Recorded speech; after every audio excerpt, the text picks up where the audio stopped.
And we turn to Florida, where a verdict was reached in the trial of Michael Dunn, the 47-year-old who shot and killed teenager Jordan Davis.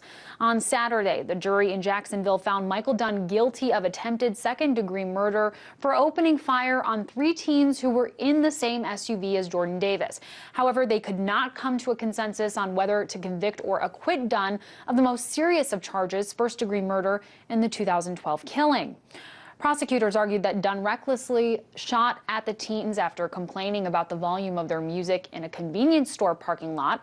3 of his 10 shots struck Davis, one of them cutting through his liver, a lung, and his aorta. However, Dunn testified that his actions were all in self-defense, that Davis threatened him, and that he thought he saw a gun sticking out of the vehicle that held Davis and his friends. Dunn was found guilty on 4 of the 5 counts he was charged with and now faces up to 60 years behind bars. To discuss this more, I was joined earlier by RT's Nicholas O'Donovan, who is in Florida and has been following this trial very closely. I first asked him to break down the charges that Dunn was found guilty of. Yes, 4 out of 5, but probably the most important thing here isn't what he was found guilty of, but what the jury couldn't decide on.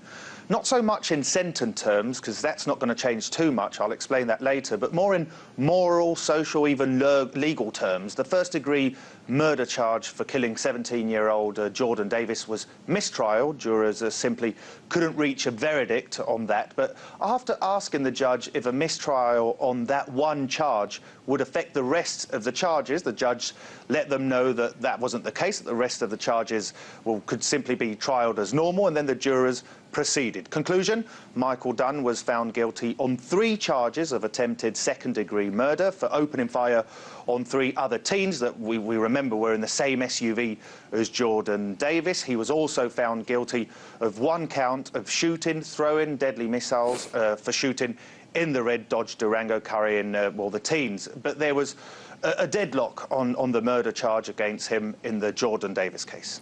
And Nicholas, going off of what you were just saying, the mistrial, the jury couldn't come to a decision on that. I know they deliberated for a very long time. What were the points of contention in this case that the jury really had to weigh? A very long time indeed. After 30 hours of deliberation, the jury couldn't decide if Michael Dunn was guilty or innocent of that first-degree murder.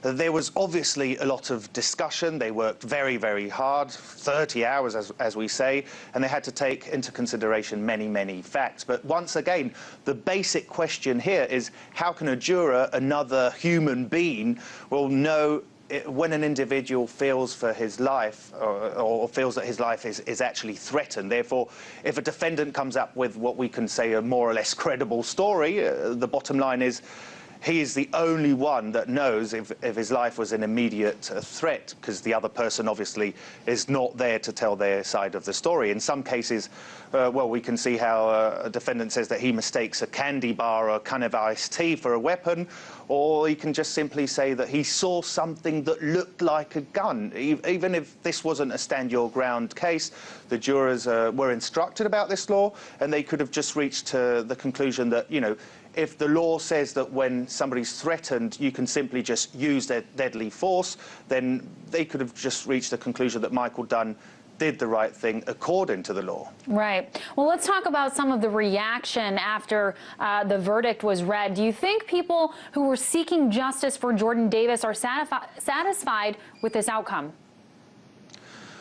Well, obviously there has been, an enormous reaction to this case and to the mistrial. We haven't seen, though, the outrage that followed the Zimmerman trial, but the truth is that George Zimmerman walked away and that Michael Dunn was not only convicted of those 3 charges of attempted second-degree murder, but he could still face a retrial of that first-degree murder charge. So Jordan Davis's mother, for instance, said that she was happy that there was some sort of closure, but others are simply just frustrated, that Michael Dunn will not pay for the moment for that, for what they think is a clear case of first-degree murder. We have seen a very strong online support group demanding justice for Jordan Davis. We now know there's also a website and a Facebook page demanding justice for Michael Dunn. So once again, a case involving the killing of a young African-American is starting to be polarised. Both sides of the story obviously will just simply represent two very different ways of looking at the justice system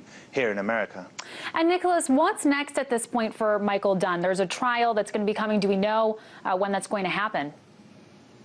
Well, that's a very good question. The first thing we have to do is, let's start with what we do know that's going to happen to him. No, he's going to spend a long, long time in prison, that's for sure. Each attempted second-degree murder conviction carries a minimum sentence of at least 20 years, that's 60 years or so. Then what we still don't know is if he will eventually be, facing a new trial for the murder of Jordan Davis. If finally he is convicted for that charge, he could obviously spend life in prison without parole. But as I say, we still don't exactly know if and when that second trial could happen, although prosecutors have already said that it's a very, very possible scenario. All right. Well, we'll have to wait and see if he is indeed convicted on that last murder charge. Appreciate your reporting, RT's Nicholas O'Donovan.